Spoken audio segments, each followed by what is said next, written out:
Step one, wake up early, gonna rise with the sun. Step two, get some good, some food in you. Step three, think real hard about what you wanna be.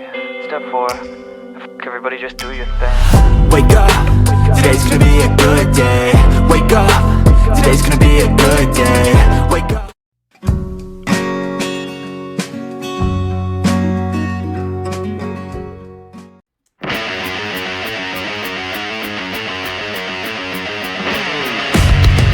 So what's up mga detective, nandito kami ngayon sa Taytay at galing kami sa ukay-ukay at bumili kami ng kung ano-ano at nung nagutom kami, dito kami kumain sa isang masarap na sislingan. Samahan nyo kami, tatakawin na naman namin kayo, let's go!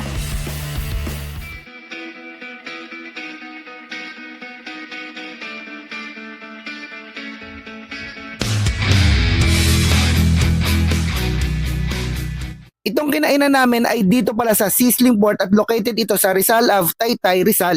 Nasabi ko nga pala na masarap dito dahil bago ko isama si Leslie ay twice na ako nakapunta dito at nag-repeat it again ako. Montage.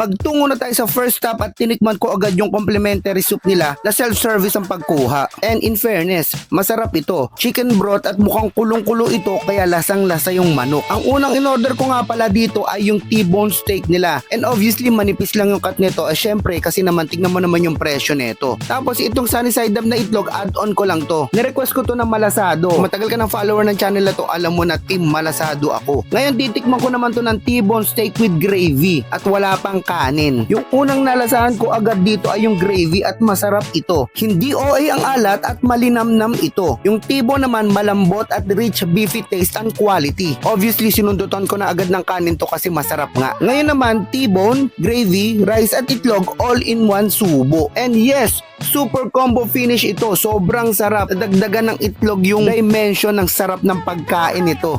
Several days later. Dahil nga nagustuhan ko yung T-bone at yung gravy nila, bumalik ako dito at this time kinain ko naman itong sizzling pork chop. Agad kong tinesting kung malambot ito katulad ng T-bone and yes, malambot nga ito. After nito ay tinikman ko yung pork chop at gravy lang. Nalasahan ko dito na masarap din yung pork chop nila at syempre kanina nga sabi ko na masarap nga din yung gravy nila. Sinundutan ko agad to ng kanin kasi nga naman very appetizing. FYI nga pala, add-on ulit tong sunny side up na egg. Ngayon isasama ko na tong itlog sa kanin, gravy at syempre tong pork chop. And yes, another super combo finish by Sizzling Port. 2 weeks later. Since hindi ko nga pala napakita yung menu nila kanina, eto na at you can pause it here to check it out.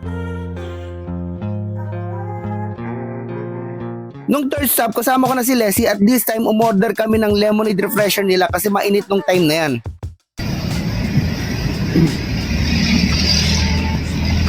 What's so wrong with that?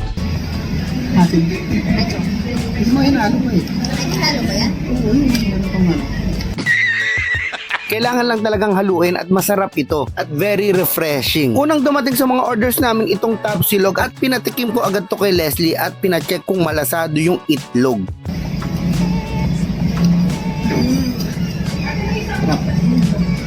For starter sa channel na ito ay hindi siya fan ng tapsilog at ito nagustuhan niya at kinausap na nga niya ito at na-curious tuloy ako. Tinry ko na din ito at kitang-kita naman sa reaction ko na nasarapan ako dito.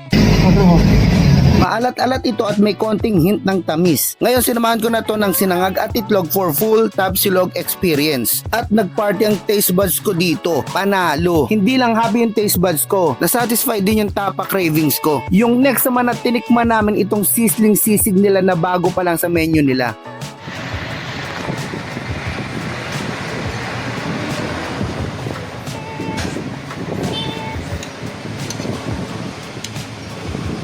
Yung amoy pa lang nito nakakagutom na. Kasabay na namin tinikman ito.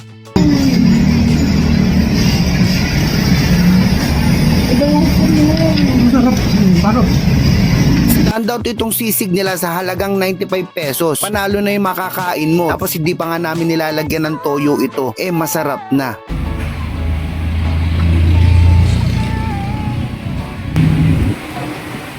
Hindi na kailangan ng toyo. Hindi na. Masarap na. Sisig rice, green and red chili for the win. Let's go. Unang tatlong dish na natikman ko, lahat panalo at tong pang-apat, winner din. Sa murang halaga nakatikim ako ng quality na pagkain. Last but not least, itong sisling bulalo nila na kitang-kita naman na malambot ang laman. At titikman ko ito ng bulalo beef lang. At kung ano yung natitikman mong lasa, sa regular na bulalo ay ganun na ganun din ang lasa ng meat neto dito sa sisling.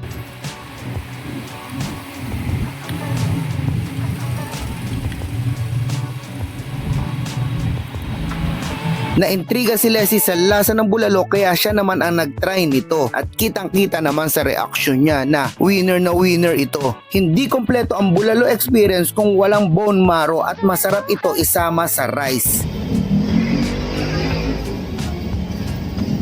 Yes! Yes! Yes! Tapos, missile. Lagyan natin yung presyo ng missile. No need na ng toyo talaga to.